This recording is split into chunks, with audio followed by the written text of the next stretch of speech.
Great. Well, thank you everybody for joining us this morning. We appreciate it. It is so nice to see all of your faces today. Thank you for joining us for our first ever coffee and conversation virtual event.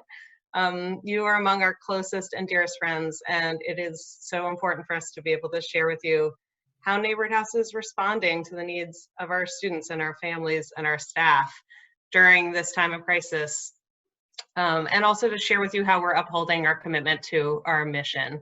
So I am incredibly pleased that we have such amazing attendance for today, and I'm particularly pleased that we have a very special guest joining us, the Mayor of Boston, Marty Walsh. Mayor Walsh has been a dear friend to Neighborhood House for many, many years, and I'd like to turn the mic over to you, Mayor Walsh. Thank you very much. It's awesome to be on the call and seeing all my friends from Neighbhorhood House. Being on the board, life was a lot simpler when I was on the board. It's out of school now, than it is today. But I want to thank everyone for the great work. I don't really go much into it, but right now, Kate, when we had the conversation, I think it was 7 weeks ago. It was a huge decision to cancel school. Either for 2 weeks or for a month, and here we are now. We have a whole, basically a year off of school for kids.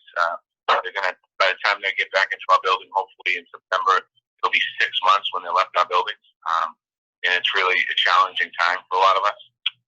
But I know the work that's being done with you and the remote learning and the e-learning has been incredible. I'm hearing a lot of positive feedback on it. The feeding and taking care of families is important as well. Thank you for that.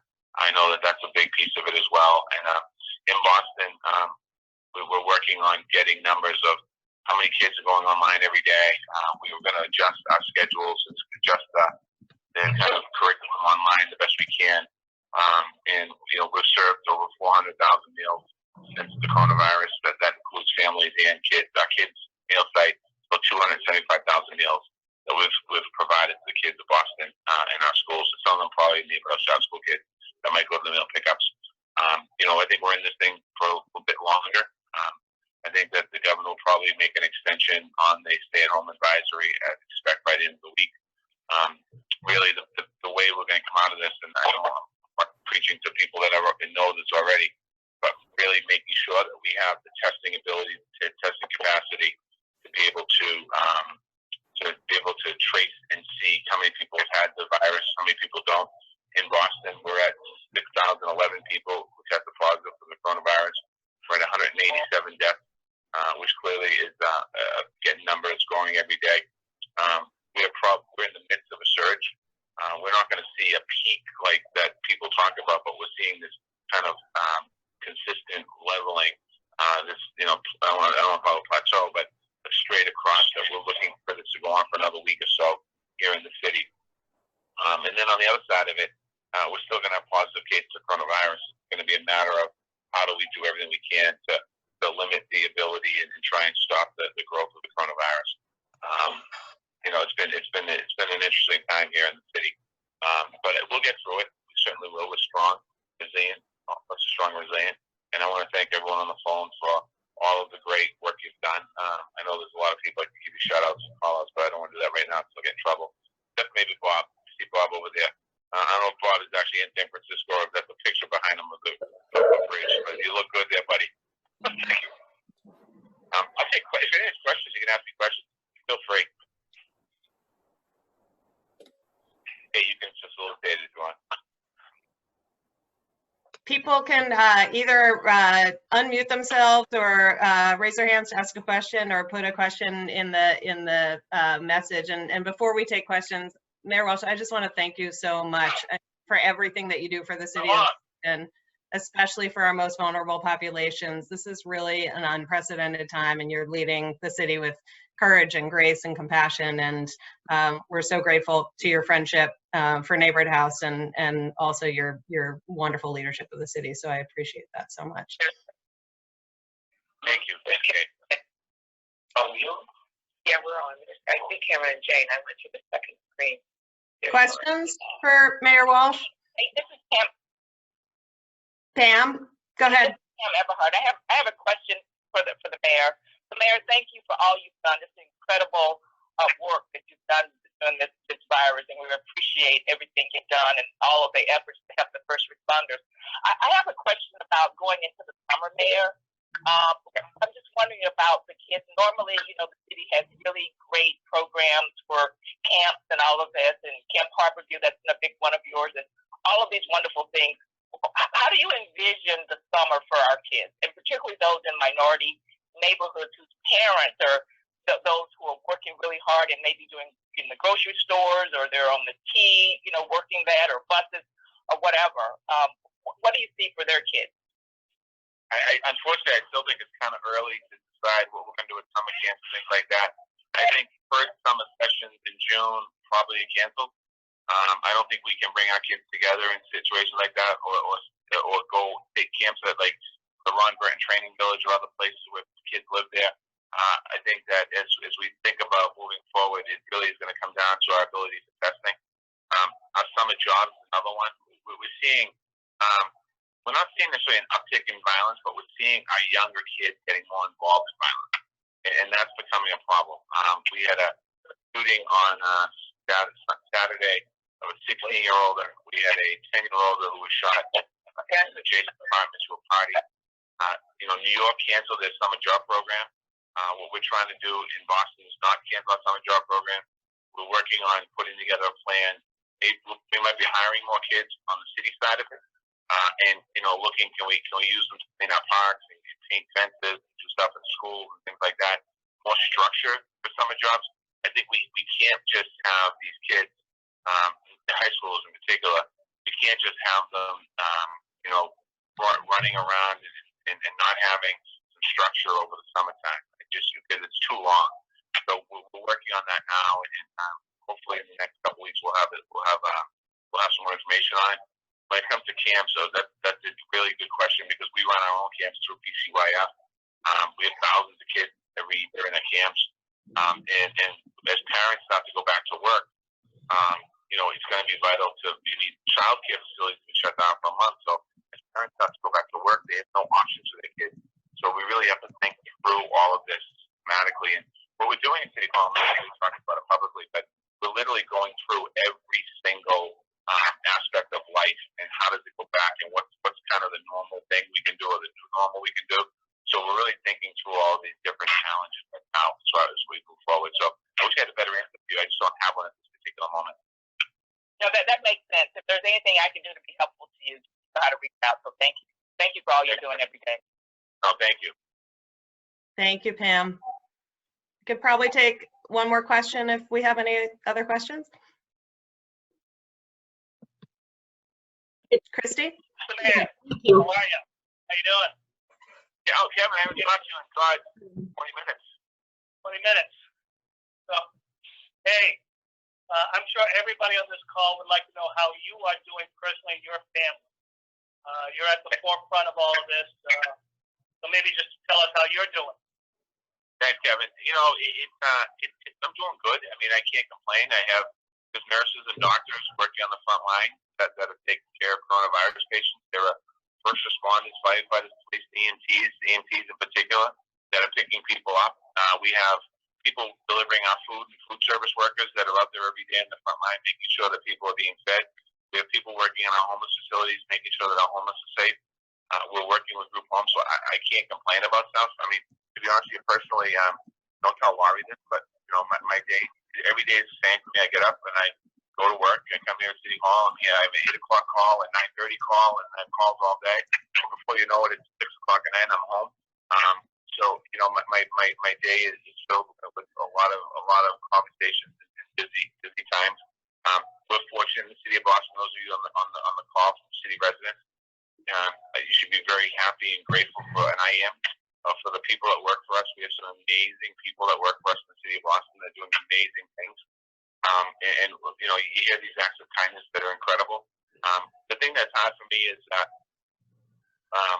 when I think about schools and kids, is that we have a lot of our kids that are in very bad situations in homes, and schools are an opportunity for us to kind of maybe help them and help them through a difficult time or a difficult period. And we see things, teachers in particular see things that other folks don't see, and you protect me when I get home and think about like what's happening inside houses across the city, that we're not there to help kids and help families. That's what keeps me up. But overall, I mean, this is a daunting time that we're in right now, and my advice to everyone on this phone is it's a day at a time. It's a day at a time. You know, tomorrow it will mark 25 years of sobriety for me. 24 years ago today, in about an hour, I got up and I went to the Hot and Bar. It was a Sunday. I went down to the Hot and Bar and I ordered a beer at the bar. I went to the Bruins game. I got thrown out of there. I went to a half grocery. I fell asleep at the table, and I ended up going into detox. And when I went into detox, when I came out, I thought my life was over, and I realized my life was just beginning. And I lived my life a day at a time, and that day at a time brought me to Neighbhorhood House Charter School with the help of Little House through Little House. That day at a time got me elected state representative. That day at a time got me elected mayor of the state of Boston. That day at a time get me through the coronavirus. And I think if we can all kind of focus on it at the time, we're going to get through it. We're going to be stronger for it. One thing back, I think there's some board members on the call. I just need you to make sure that when this is over, and even now, the school's going to need your support, and it's going to need financial support more than ever. So I just want to make sure that we continue to support the school. I brag about Neighbhorhood House Charter School all the time. I'm constantly talking about it. Right up on my shelf up there, there's a pair of scissors from the ribbon cutting. And I'm grateful that Neighbhorhood House Charter School is such a big part of my life. And the people on this call, all that you do for Neighbhorhood House Charter School, I just want to thank you from the bottom of my heart. You literally make a difference in every kid's life that goes into that school, whether it was from the beginning in 1995 to this year, a very crazy school year. We will get through it. So thank you, Kevin, for the question. Mayor Walsh, do you have time for one more question? I want to be respectful of your time. I do. Okay. Christy, I know you had raised your hand earlier. I do, yes. So all of us on this call are obviously biased, and we think that NHCS is doing an amazing job here. But we do think that there is more that we can do for some of the other schools in Boston. And is there something that we can do to spread some of the good practice that we've seen here with some of the other schools? And is there something that we can all do to help, one little thing at a time? Thank you. I think that I know, Kate, you've been in contact with the district. I think if you give Charlene or Tammy a call and talk to them about what you're experiencing with practice, you can tell them that we spoke. I was on this call today, and that I think that there's always tips and things that we can always do better, and we can learn from other places doing it. So I think that I'd ask you that question. There was also a question in the chat about Wi-Fi. The question about Wi-Fi in New York City, there's been a problem with homeless shelters and public housing lacking access to Wi-Fi. So although children have iPads, they can't access to the internet to participate in classes. As Boston has this problem. Also, if they do, what's being done to address it? When we started the shutting down, we had ordered hotspots from Verizon and all these companies. And what happened in the very beginning was that first responders took priority, so we didn't get the hotspots out as quickly as we can. I think we're okay now. I think every kid should have a hotspot right now in the city of Boston, or internet access. I also, and this is for Neighbhorhood House, I also worked with the providers, whether it's Comcast or the internet providers and the utilities, not to shut anyone power off during these times. So if there's any family at Neighbhorhood House or anywhere else that had Comcast or Fios or whatever it might be, they lost their internet access because of not paying their bill, just let me know, because they promised me they wouldn't cut it off till beginning of June. Now we're going to obviously extend it to the end of June. And making sure that our kids have access to the internet is important. So I think we're in a good space. I don't have the full answer if 100% of our kids are in the full space. They all have computers now. We all have it. But we'll see. But I'm not sure if they all have access. The funny's going on my phone here. There you go. I have to say the city has been an absolutely tremendous partner throughout all of this, and whether, you know, at the very get-go as it relates to establishing meal sites, working with Neighborhood House and other charter schools to make sure that students from charter schools had access to meal sites all over the city, as well as allowing Neighborhood House and other charters to be sites for the whole city and partnering on some of the technology issues. It's been it really has been as frictionless as possible and supportive. You know, it's no, that's a major undertaking. And, you know, just from the tiny peek that I have behind the scenes in terms of how much complexity there has been to get that going on our small scale, I can only imagine the complexity that it takes to get it going at the large scale of the city of Boston. So, you know, honestly, we've been incredibly grateful for our partnership with the city, and feel like we're in really good hands. So thank you, Mr. Mayor, for joining us today. I really appreciate it. And I know so many of your fellow trustees from the school just are happy to have a chance to see you, and thank you for everything that you are doing, as are we all. So I'm going to shift gears a little bit to talk to you more specifically about what's been happening at Neighborhood House over the last 5 weeks. And I imagine that you probably have a lot of questions, particularly now that the governor has extended school closure for the rest of the school year. The mayor has spoken about that a little bit. If you have questions as I am talking, I'm going to ask you to type them into the chat, and I'm hoping we'll have some time at the end for more questions. But I just want to say, and I think the mayor alluded to this or mentioned the same in his comments, that, you know, in my 7 years of leadership at Neighborhood House, and honestly in my 25 years working in the field of education, this is truly an unprecedented situation. And there have been times that the enormity of that has felt scary, moments, thankfully relatively few moments, but moments when it has felt insurmountable, and the challenges that it raises are so incredibly vast. And yet, like so many other challenges that Neighborhood House has faced in the past, our community has kept us all grounded and leads us to be hopeful for the future. I'm really proud of Neighborhood House and our response, in particular how adaptive we've been able to be as we've worked to identify and solve our most urgent and critical challenges.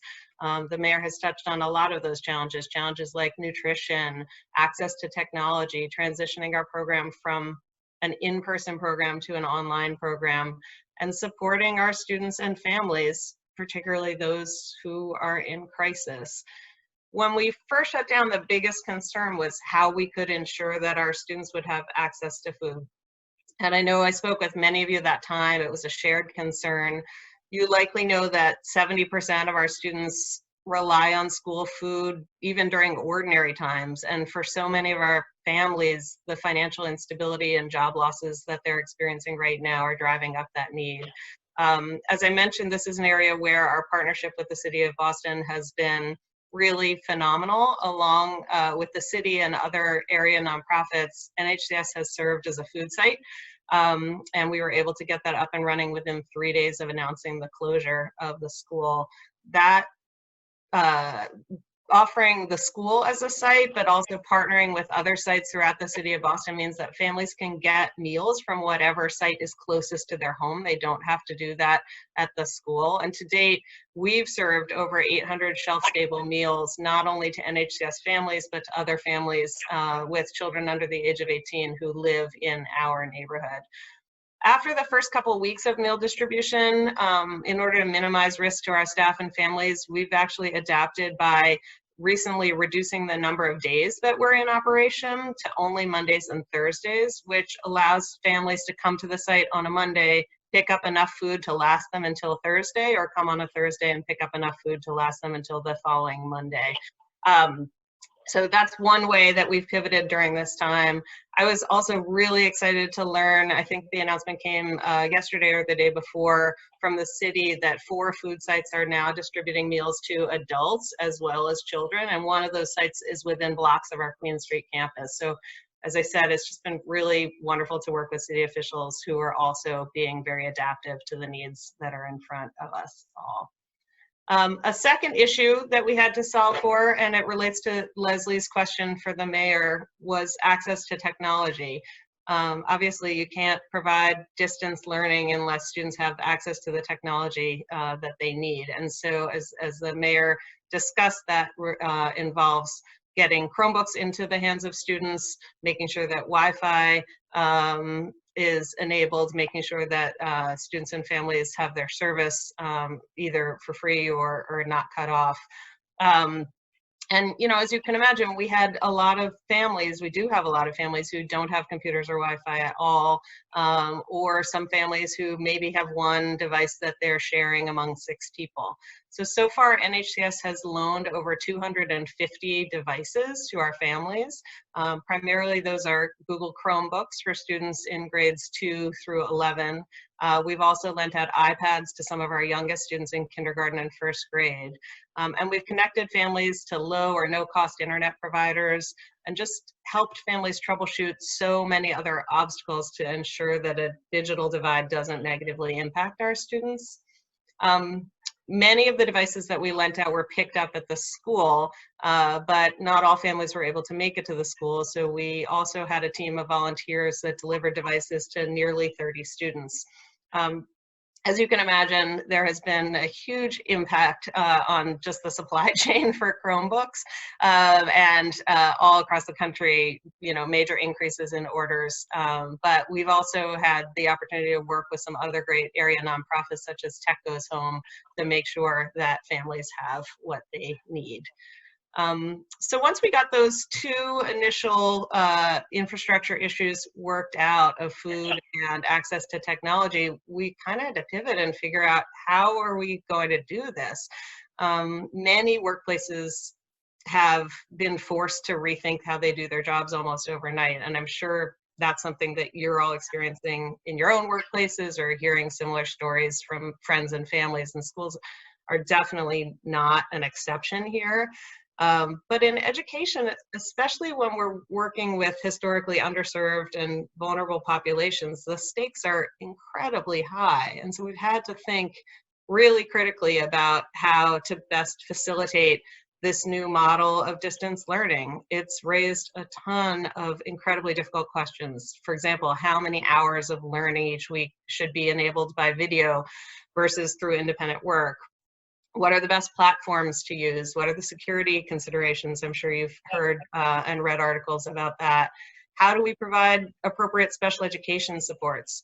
And, you know, even how does this look different for kindergarteners versus high school students? What grading practices should we use? The list goes on and on. Professional development for teachers has always been part of Neighborhood House's special sauce. And ordinarily, all of our teachers participate in professional development sessions and receive one-on-one coaching and feedback, but we've had to completely overhaul how we provide professional development to our teachers to have support for them to teach in this new reality. Over the last 5 weeks, we've provided over 30 hours of in-house virtual professional development for our teachers. As well as weekly grade level team meetings, individual coaching sessions for every teacher. And we're really doubling down on the idea that our best shot at keeping students engaged starts with teachers feeling prepared and supported. As the mayor was mentioning, and some of you mentioned through your comments, this crisis disproportionately impacts our most vulnerable populations, our families who are homeless, our families where parents have lost their jobs, families with significant histories of trauma, students with emotional, mental health challenges, those who've lost family members and friends to the coronavirus, students who have to work outside the home or care for younger siblings during this time period. So many of our families are essential workers, frontline service providers. We have healthcare professionals, grocery store employees, police officers, food service personnel, firefighters, bus drivers, cleaners, security personnel, you name it. A lot of our families at Neighborhood House are on the front lines and leaving the home for work every day. But our family service coordinator and our social workers, our school psychologists and our nurses and other members of our student support team are working directly with these students and families, providing counseling, and lots of other services, as well as connecting families with outside agencies. Before we go to questions and answers, I wanted to give you a couple of examples of how this is playing out. Last week, I was on a small Zoom call for the few staff and members of our Family Council's leadership group. Some of you, if you were at our gala in the fall, you may remember Jalen, who's one of our 7th graders who spoke at the gala, and his mom, Stephanie, is on our Family Council leadership group. And she looked well, but she did reveal to us that she had just recovered from the coronavirus, which she had contracted as a healthcare worker at a medical practice just outside of the city. And since then, Stephanie actually has been furloughed from her job. And so, you know, on the one hand, she was speaking of how grateful she felt to have avoided hospitalization and to make a full recovery, and how grateful she felt to Neighborhood House for the support that she'd received. But she also really spoke very honestly about the challenges of having to stay separate from her family during that period of time, and making sure her kids continued to do their schoolwork, and just the overall instability and worry that her family was facing. It really brought home a face of this crisis for me and for the staff. And then I also want to tell you the story of Demaya, who's an 11th grader at Neighborhood House. A few weeks ago, I was going grocery shopping for my own family at Star Market, and I looked over to the next checkout line, and I recognized Demaya under a mask bagging groceries. She works at the store. It was busy. It was too busy at the store. And I caught her eye, and we kind of shared a little wave and a socially distant smile.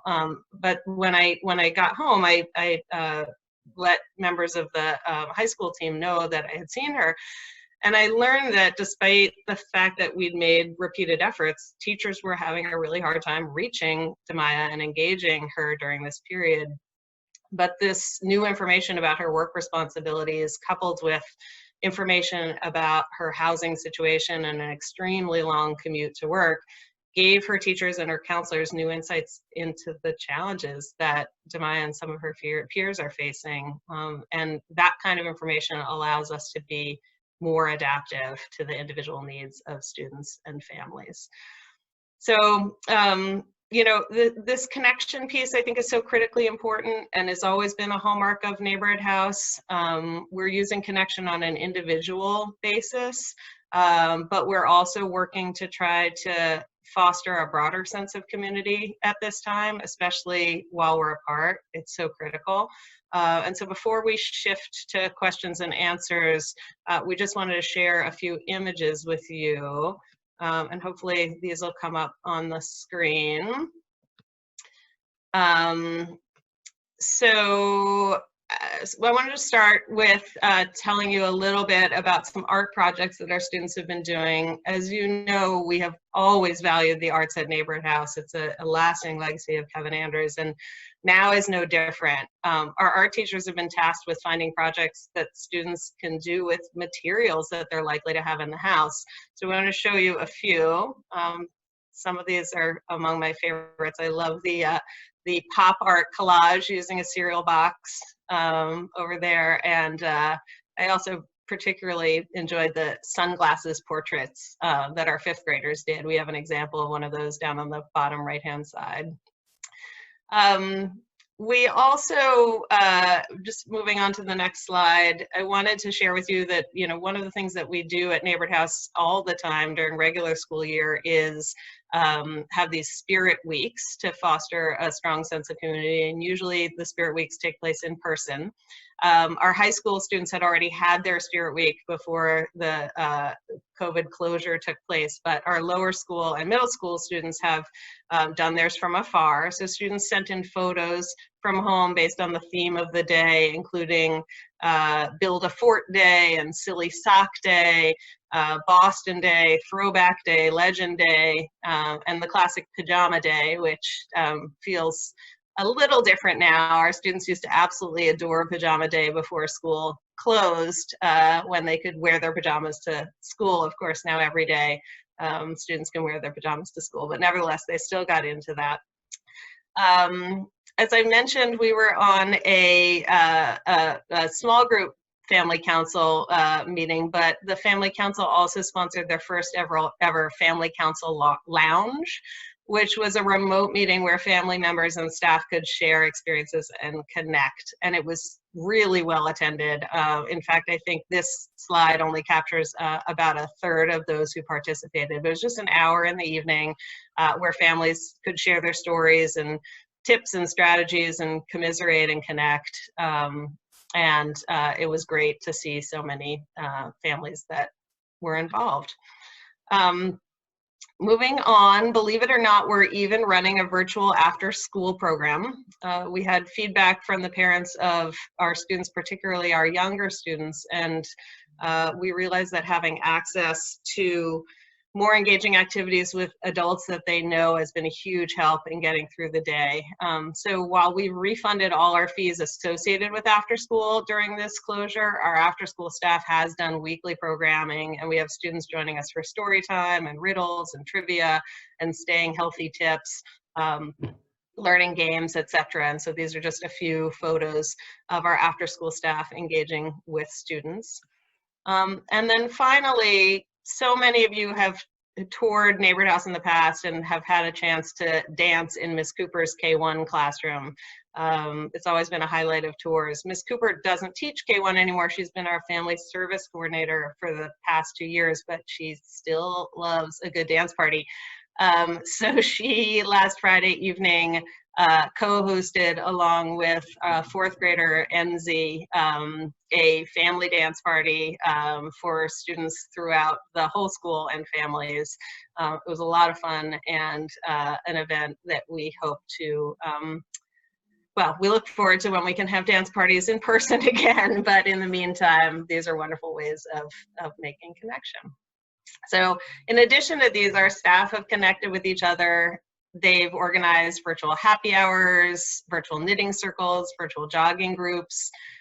It's really heartening to know that the NHCS spirit is strong despite so many challenges. And these community moments have been a really bright spot for so many of us over the past few weeks. I am also incredibly impressed and grateful about how our donor community has stepped up over the past few weeks. I've received so many emails and so many messages of support from friends in our community asking how they can help.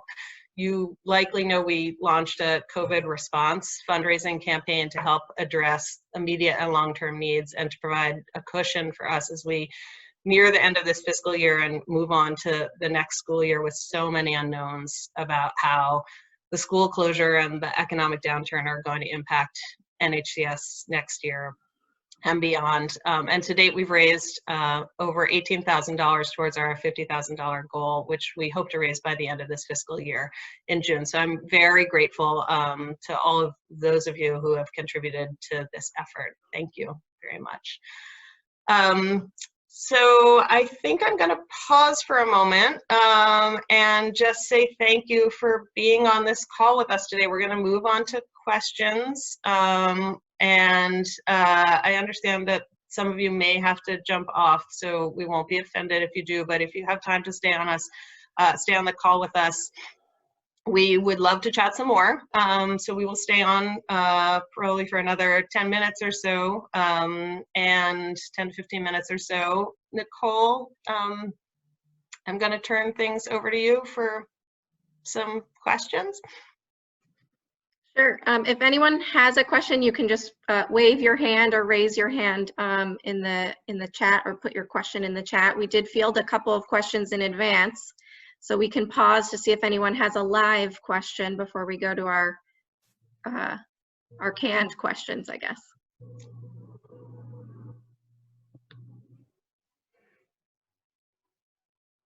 Lavinia? Looks like Lavinia has a question.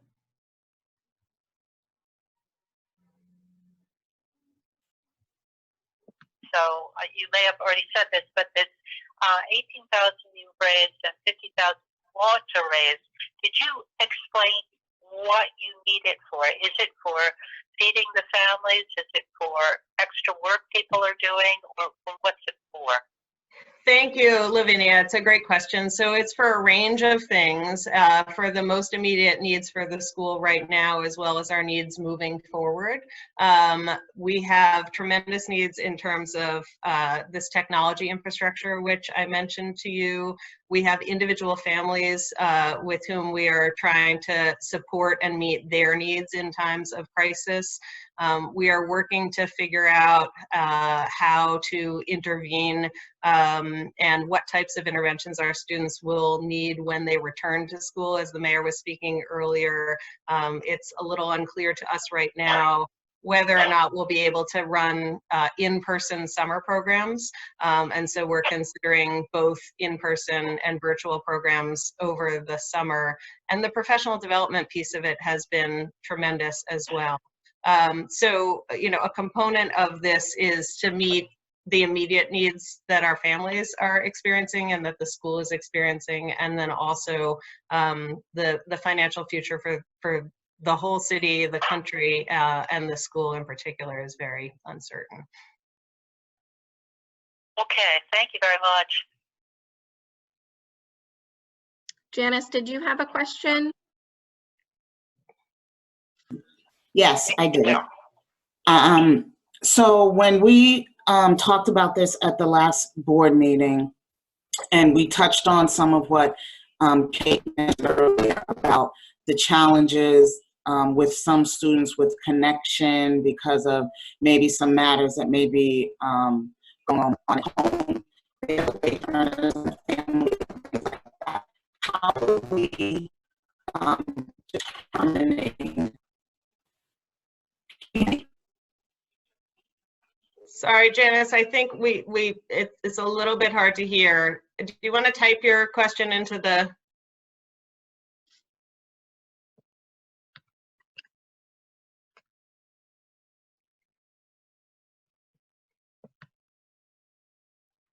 As Janice is typing, I could probably take one more question and then come back to that.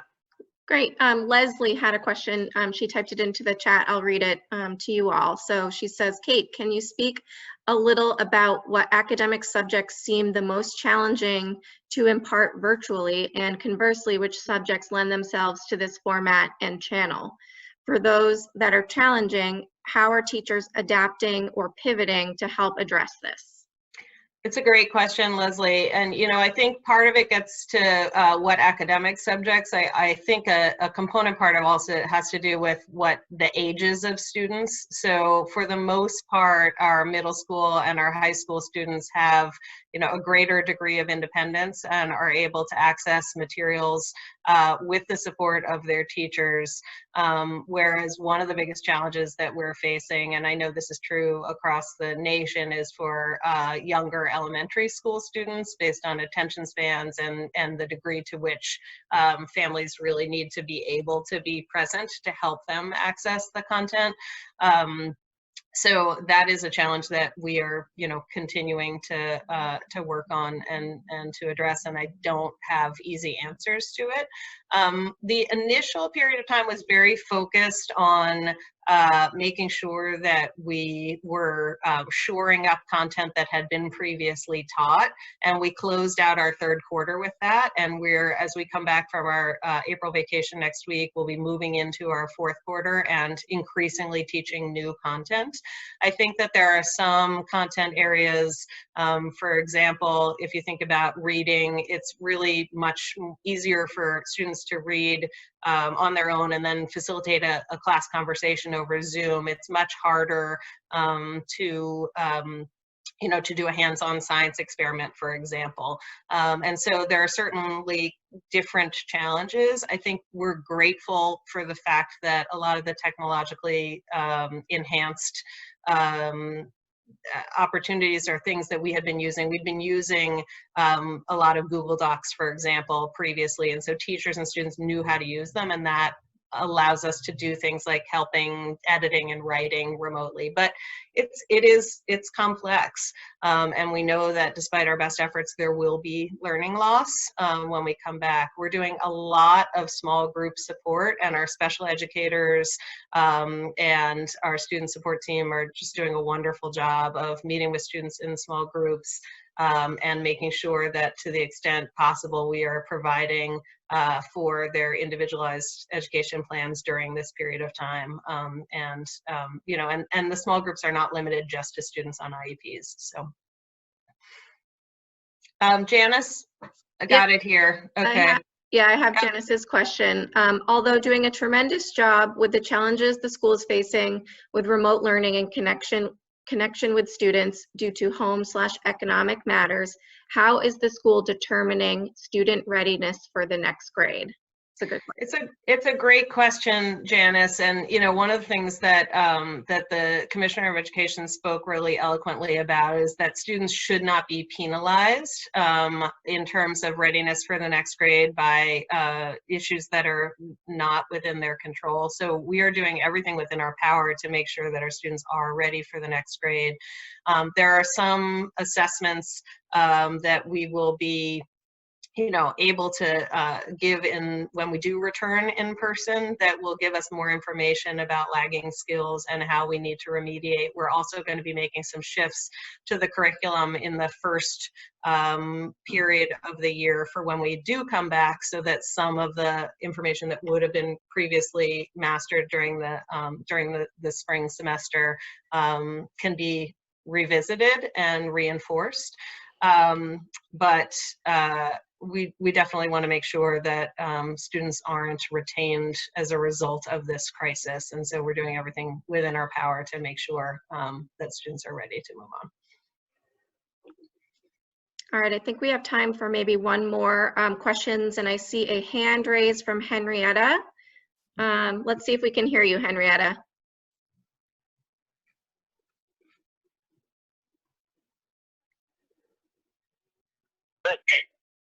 One more time, Henrietta. Can you hear me? Yeah. Hello?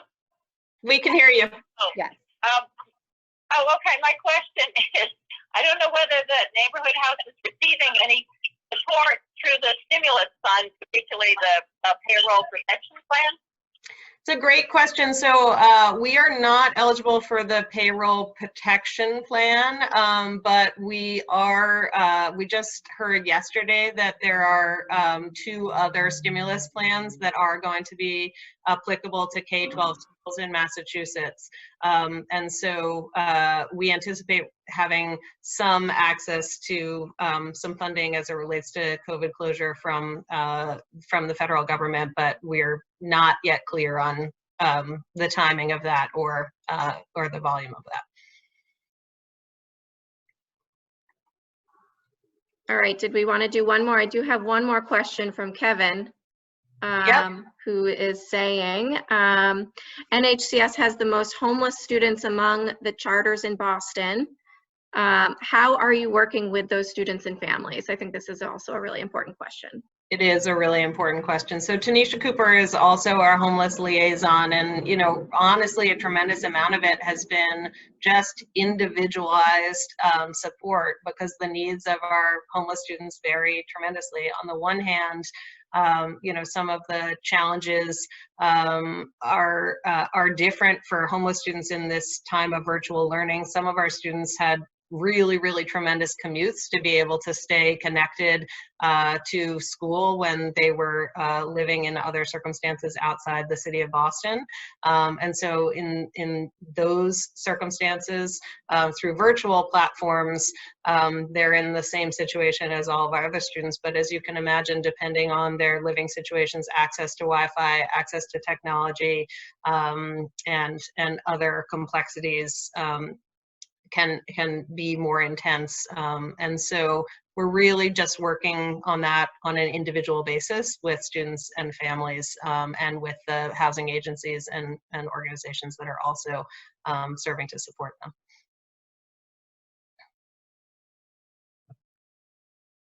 All right. Well, I do want to just, I mean, I'm sure there are so many other questions, and I'm perfectly happy to stay on the line and answer some additional questions as we go, but I do want to be respectful of people's time. It's clear, obviously, we've only scratched the surface today, and I'm sure that you have more questions, because I know how much everybody on this call cares about Neighborhood House and cares about our community. We are planning a series of lunch and learn opportunities to do a deeper dive into some of the topics that we have talked about today that are on your minds and ours.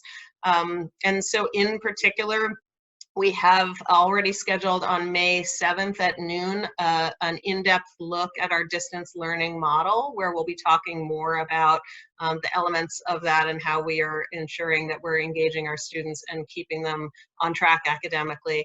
That'll be on May 7th at noon. And so please look out for an invitation to that. And then we have other lunch and learns coming up, one in particular focused on college and career readiness and how we are supporting our students on their journey to college at this time, and another lunch and learn about student supports. So I really hope we'll have just tremendous attendance for those as we are today. And I want to thank all of you for taking the time out of your day to be here. It demonstrates such tremendous caring for our students and our school. And I'm incredibly moved and very, very grateful. So I'll stay on the line. Nicole will stay on the line. Some other staff members will as well. If you have any further questions, thank you so much for joining us today, and please be well.